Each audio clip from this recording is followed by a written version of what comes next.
still we need to confess our sin. Aminin natin na tayo ng kasalanan. Then the decision, we need to decide if we are going to accept the Lord Jesus Christ or refuse the gift of the Lord Jesus Christ. Amen. You know, there's a right now in our present time, there's a good news and there's a bad news. Okay? The good news is, we know what you see outside is the sign and wonders that the Lord is very close. Amen. The end of times is very close. Alam na po natin. Kaya hindi po natin matatago na talagang malapit na po ang pagdating ng Panginoon Jesus. Amen. The good news is that Jesus is coming. Amen. And the bad news is Jesus is coming. Amen. Right? For those who believe, the coming of the Lord is good news. But for unbeliever, for the coming of the Lord is bad news. Amen? Amen. So, it depends where are we standing right now, brothers and sisters. If we are standing in the side of the Lord, or we are standing at the side of the Lord. Amen? Ang pagdating ng Panginoon sa Kristo, the coming of the Lord will be good news for you. If we are still enjoying sin, brothers and sisters, the coming of the Lord Jesus Christ, it will be bad news for us. So we are the one that can evaluate where we are standing right now, brothers and sisters. Are you there? Amen? Amen.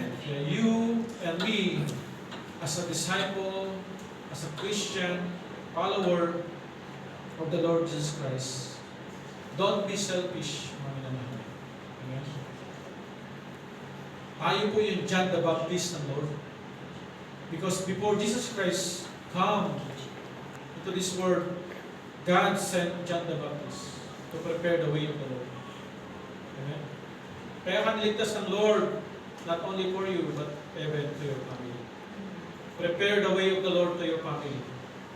Handa mo ang puso ng inyong mga pamilya.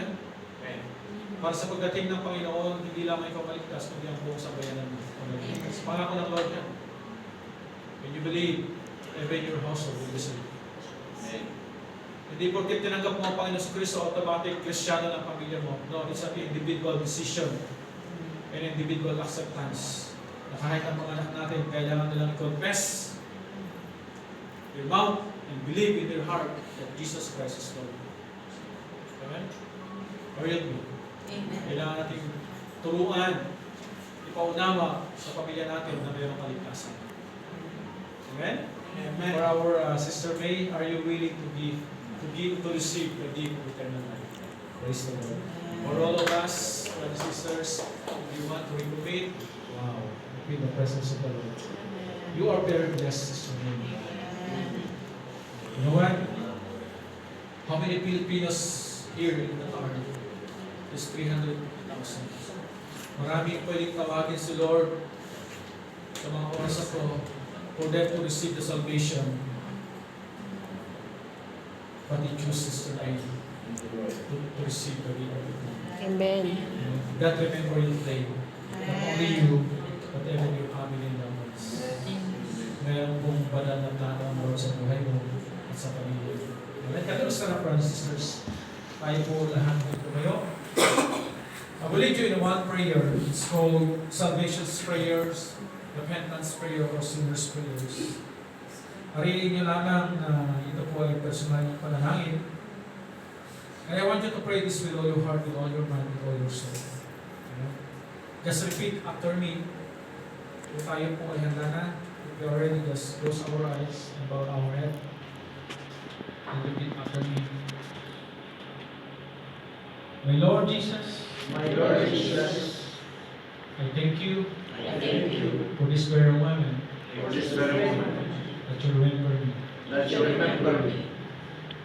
Lord, I admit Lord, I admit that I am a sinner. that I am a sinner. I have committed sin against you. I have committed sin against you.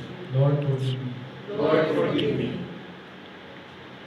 Lord, I open my heart Lord, I open my heart and I accept you and I accept you as my Lord as my Lord and my Savior, and my Savior, the owner of my life. the owner of my life. Lord, I believe Lord, I believe that you died for me that you died for me and you rose up for me. and you rose up for me. Thank you, Lord, Thank you, Lord, for the gift of eternal life. For the gift of eternal life. Thank you, Lord, thank you, Lord, for writing my name for writing my name in the book of life in in heaven. the book of life of heaven. Lord, save also my family, Lord, save also my family, my loved ones, my loved ones, my friends. my friends. Fill me with your love, Fill me with your love, your joy, joy, your peace, your peace, and your Holy Spirit. and your Holy Spirit. Thank you, Lord. Thank you, Lord. This only I pray. This only I pray. In Jesus' name. In Jesus' name. Amen. Amen. I pray for you. Father, in the name of Jesus,